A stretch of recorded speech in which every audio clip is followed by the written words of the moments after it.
What is good, gang? Ben here, and today I'm going to be walking you through this last hour of price action we had today here on NASDAQ. Now, this is just me framing two pools of liquidity that I think we'll be using relative to the range we're in for NASDAQ. Here I tell you in text that we're going to be targeting with a trade one of these liquidity pools inside of this window of time. Now, you see how I have marked out 3 o'clock and 4 o'clock Eastern Standard Time, as well as the opening price of the hourly candle. Now, like I've been trying to drive home with you guys, the concept of power of three or accumulation, manipulation, distribution is relevant to any time frame candle.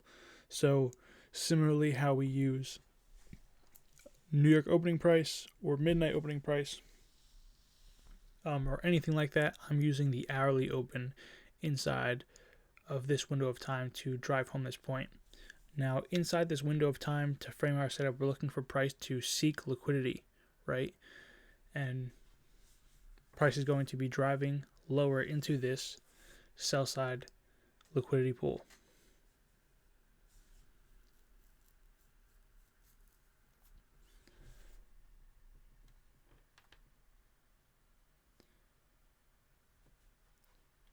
Here you notice that I also annotated the 15-minute increments. Well, only the first one as of now, but I will be compartmentalizing this hour into 15-minute increments. Now here you see once I see price gravitating towards this level, I wrote offset before price even tagged to this. So in my mind, I'm already looking to pair sell side liquidity with buy side liquidity.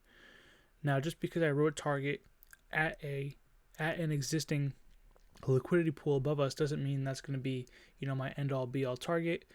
I'm going to let price dictate where my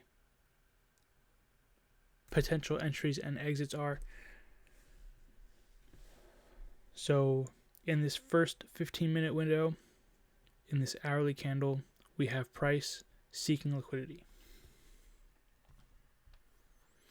So orders, if you want to think about this, orders are not always going to be accumulated in a consolidation where it's super easy to see that orders are being built on both sides. Sometimes orders are just going to be accumulated inside opposing liquidity. So when I say offset, this is offset accumulation because we are accumulating long orders below sell side liquidity.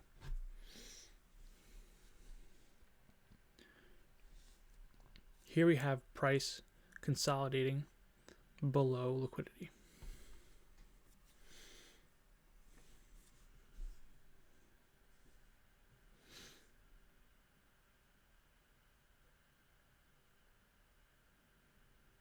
This is me just flipping through the other indexes and looking for SMT. I did notice that YM never made lower low and it was just consolidating inside of an old imbalance where ES and NQ made these lower lows, right? So we have accumulation below sell side. So right away, this down close candle to me looks like an order block.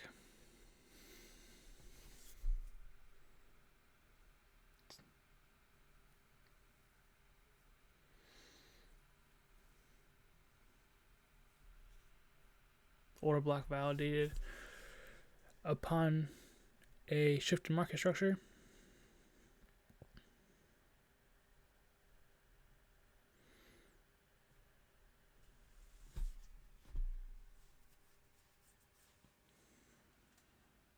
Here you see the speed start to come in just a little bit.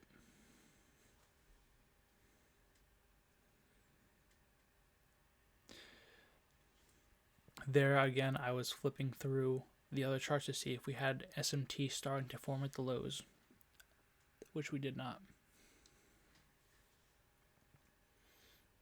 But we already had SMT at the low where it says offset, so I wasn't necessarily looking for requirement, but yeah, so paper trading wasn't letting me engage with the market how I normally would, so I drew the box instead. Not a fan of, but previous candle traded above swing high, candle I entered on traded down into order block, as you saw me attempt to do it, and now you see here's the displacement. So now I'm looking at, where are my targets from this range, right? So the opening price is going to be my first target because that's the origin, so RTO. Second target, logical buy side of our existing range that we were working with. And then final target being the one I directed your attention to in the beginning of the video. Now again, me having a final target doesn't mean that is where I'm going to be looking to only trade to, because I'm confined by time. I'm not trying to be in a trade past 4 p.m. Eastern Standard Time because equities closes. So stock particular news can come out. They can just start crazy whipping price because of options expiry. So I'm not trying to be a participant outside of that window. You can, I just would rather not to. So in the first 15-minute window of this hourly candle, we see price accumulate, sell side liquidity, and in the second window of time, we've seen price reverse. So now we're looking for either expansion or maybe a reaccumulation of orders and then expansion. Those are the phases of the market that we're going to be looking at, and this is what you can be thinking about real time, so you're not surprised if price does or doesn't do something.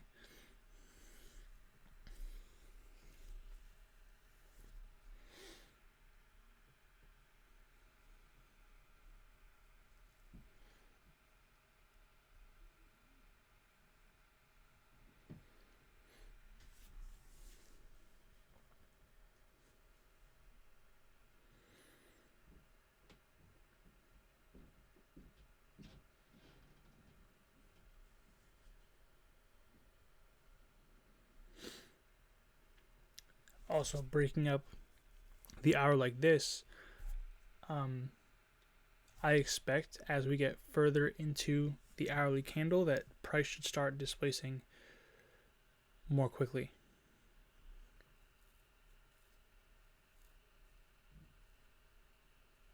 Here I can't make up my mind if I want to leave this box open or not. So you're going to see me play with this for an unnecessary amount of time. As you heard me mention, expansion should start getting more aggressive now because of where we're at in terms of the hourly candle. And that's just relating to time.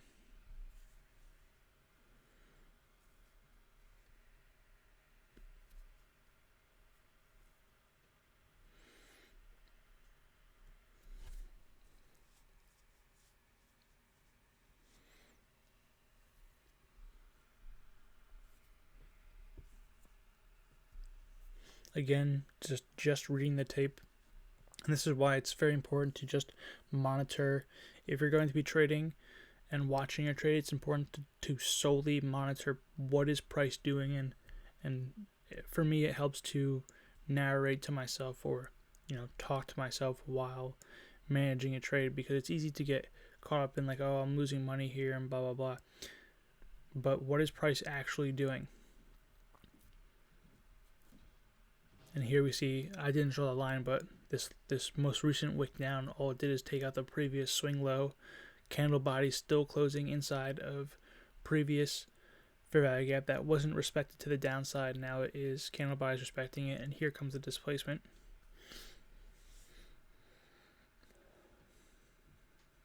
There's your first take profit. And as we see, the range of candles has gotten bigger, which we were expecting based on time.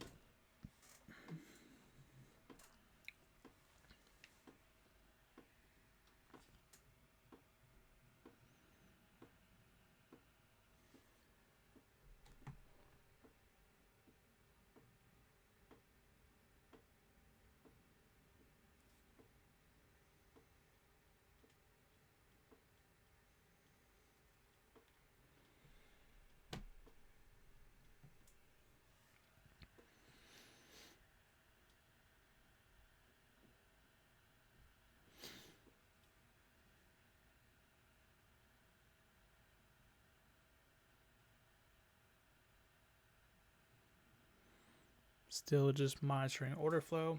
We have a fair value gap plus an order block created.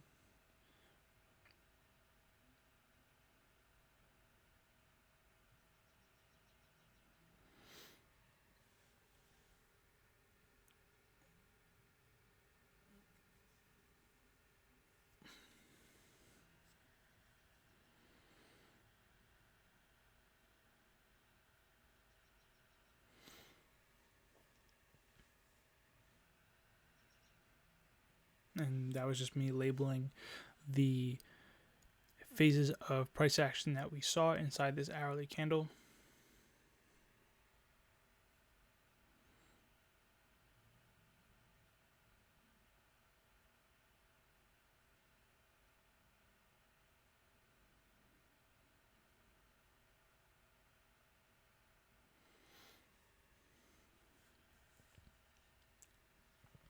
Price struggling with opening price, hourly opening price.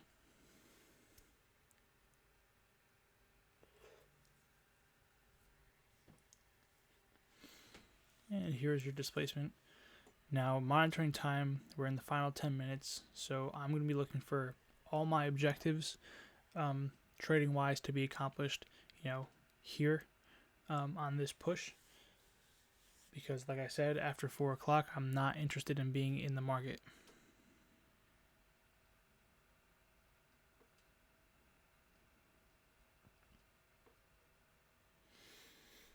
A second ago, you saw me flipping to the other indexes because there is no fair value gap in NQ, but in YM, there was a small imbalance that we traded back down into. So that's confirmation enough for me to keep this trade.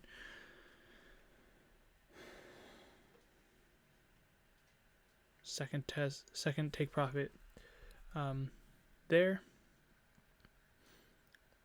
And then whatever remainder I'd have on would be for the final.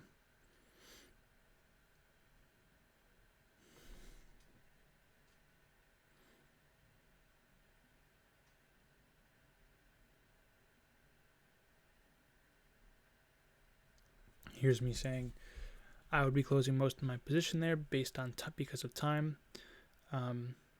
but also explaining my thought process and why I think it could still go higher, because all the people who were in profit for NASDAQ were sellers from the morning, so taking them out at the end of the day would leave the most people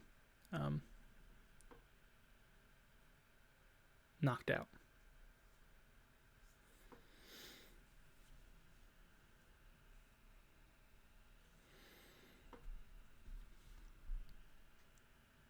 And price really not doing all too much, just consolidating around our second profit taking area come hourly close, and closing relatively unchanged inside its hourly window, close and opening price only a few points apart. So there you have it. That was my thought process and me just running through price action on this final hour macro. You can apply this to really any window of time, but it's just framing the context, what you're looking for, when you're looking for it, and using the tools ICT has given us to make the right decisions. I hope this was helpful. Until next time, be well.